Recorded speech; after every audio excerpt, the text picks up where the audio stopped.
Why oh why did I take a -4 hit to bring in a City player? With the 18th game week of the season completed, let's take a look at how my team performed and my transfer thoughts for game week 19.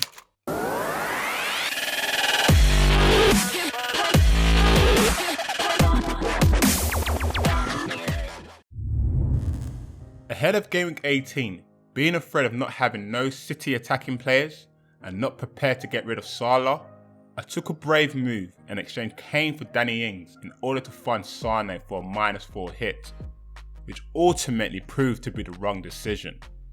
After 3 consecutive green arrows prior to game week 18, with regret for this game week I got 51 points, dropping my ranking by 100,000 places. The last thing I need just before Christmas. In the My FPL Strategy League, my position has 2 dropped. Shout out to Team Unknown, who's now the new league leader. Now let's take a look at how my team performed and my transfer thoughts for game week 19. City conceded 3 goals at home in the 3-2 defeat against Crystal Palace. For the 5th consecutive game week, City have now failed to keep a clean sheet. After watching the game highlights, it's hard to be critical on Ederson, as the 3 goals conceded, the Brazilian had very little chance of saving. In fact, Crystal Palace only had 3 shots on target throughout the whole match. But in the end, Ederson only returned 1 point. City travel to face Leicester City next, a decent fixture on paper. I must admit, I'm losing my patience with Ederson. City as a team now looks vulnerable to conceding, and Ederson doesn't rack enough saves to compensate. So I'm now contemplating the option in downgrading Ederson at some point to spread the funds elsewhere. Liverpool recorded the 11th clean sheet of the season, beating Wolves 2-0. It took some time for Robertson to get to grips of the game, misplacing a few simple passes in the first half. His performance did improve in the second half, making several defensive contributions. He was perhaps fortunate to get away with a late error when substitute Gibbs White hit the side netting. Nevertheless, due to the clean sheet, the Scotsman returned a welcome 6 points. The Reds face Newcastle next, a desirable fixture on paper. The last match between the 2 clubs, the Reds beat Newcastle with 2 goals with no reply. Doherty was unlucky to get no attacking returns in the 2-0 defeat against Liverpool. Despite the loss against the Red, Doherty had a solid performance. The Irishman produced some good moments in the final third, creating a good opportunity for Jimenez and recording 2 decent efforts on goal. But in terms of FPL points, due to conceding 2 goals, the right back only returned a single point. The Wanderers travel to face Fulham next, a good fixture on paper. Watching Doherty's performance against Liverpool, I'm more than satisfied for the Irishman to start in my team for game week 19. Watford recorded a 4th clean sheet of the season, beating West Ham 2-0. Holebas had an okay performance. Frustratingly, he picked up a yellow card in the second half, and his attacking threat was very little, only recording 1 shot. Nevertheless, due to the clean sheet, the left back returned a welcome 5 points. Watford faced Chelsea next, a difficult fixture on paper. In the last 2 meetings between the 2 clubs, Watford have conceded 8 goals in total, so it's extremely unlikely Holebas will feature in my team for game week 19. West Ham blanks in a 2-0 defeat against Watford. Snodgrass had a solid performance, showing a lot of energy and commitment. He was perhaps West Ham's best player, recording 4 shots and 4 attempted assists. But in the end, the midfielder only returned 2 points for match appearance. West Ham have a good run of fixtures before they play a tough home match against Arsenal in game week 23. My plan was to start Snodgrass for the next 3 game weeks, but I wouldn't be surprised if he's rested in the game against Southampton. Chelsea recorded their 3rd defeat this season, losing 1-0 to Leicester City. With Hazard being 1 goal away from his 100th Chelsea career goal, I chose to make the Belgium international my captain, and yep, it flopped. Hazard once again led the front line, playing as a false number 9. The Belgian international struggled to find spaces to exploit, as Leicester City were very aggressive in defence, restricting Hazard's influence on the game. He missed a great opportunity in the first half, with his shot hitting the crossbar. In the end, as my captain, Hazard returned a disappointing 4 points. Rubbish. Despite the below par performance, the Belgian international is still a serious candidate for captaincy during the Christmas period. Chelsea have a good run of fixtures, with Watford, Crystal Palace, Southampton and Newcastle in the next 4. So for me, Hazard will remain in my team for the next 4 game weeks at least. Salah shines in a 2-0 win against Wolves.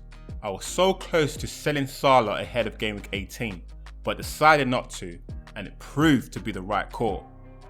After a quiet game against Man United, Salah returned to his very best, scoring a goal in the first half and providing a crucial assist for Liverpool's second. Furthermore, his overall performance was just about enough to earn him 1 additional bonus point, returning a whopping 12 points. Salah faced Newcastle next, a good fixture on paper. In the last encounter between the two clubs, the Egyptian scored the opener in a 2-0 win. Salah now looks to justify his expensive price tag and could be a good candidate for captaincy for Game 19. But there is a slight concern that the starman may be rested for the game against Newcastle in preparation for the tough fixtures against Arsenal and City in the next 3.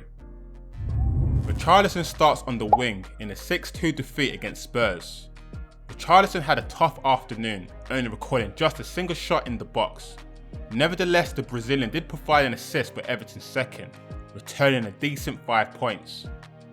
Everton travelled to face Burnley next, a desirable fixture on paper. However, to my surprise, Everton has lost against Burnley in the last 2 meetings. Sane blanks in the 3-2 defeat against Crystal Palace. Sane struggled to get to grips with Wan-Bissaka's compact marking throughout the game.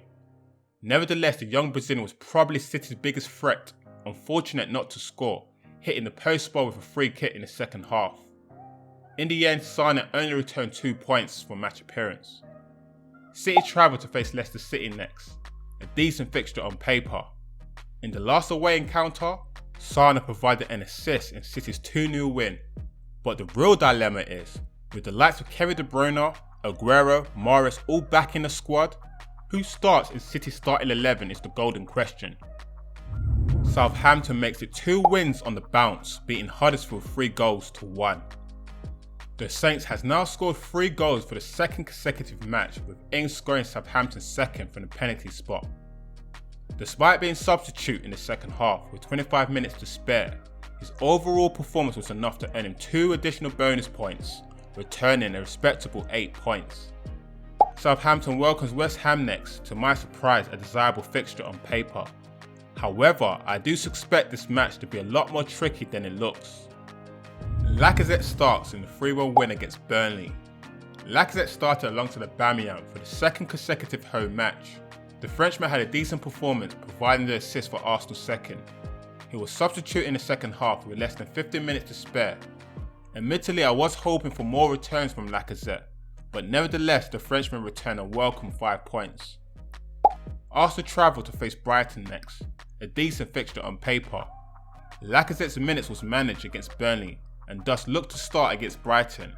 He was clearly unhappy about being subbed against Burnley, thus I'm hoping this motivates the Frenchman to deliver in Gameweek 19. So moving on to my transfer thoughts for Gameweek 19. Looking at my players' opposition for Gameweek 19, I don't think there's a standout free transfer move to be made. I could perhaps exchange Richarlison for Man United player like Martial or Lingard for example, but Everton is up against Burnley, so it might be worth keeping Richarlison for that fixture. Or ideally I would like to exchange Lacazette for Aubameyang, but will have to take a minus hit to do so, and after being burnt in Gameweek 18, I'm not prepared to take another hit, especially with rotation risk. So my initial thinking is to improve my bench and replace Lewis Dunk, who misses Gameweek 19 after a second yellow offence, with perhaps Everton's left back Ding. Or I might even consider banking a transfer and gain an extra free transfer for Gameweek 20. But if I do decide to exchange Dunk for Ding, I will probably play a 4-5-1 formation with Ings and Holebas on the bench.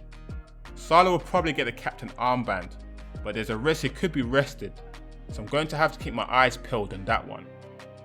Please note my team selection is not locked in, and if you'd like to see my final team selection, be sure to follow me on Twitter. All my details in the description below. And before I sign out, I just want to wish everyone a Merry Christmas. This will be my last review video until the new year. I'm taking a break to spend some time with the family. Thanks again for all your support, it's greatly appreciated, and I wish you guys a pleasant Christmas and a happy new year. And in the words of Terminator, I'll be back. Peace.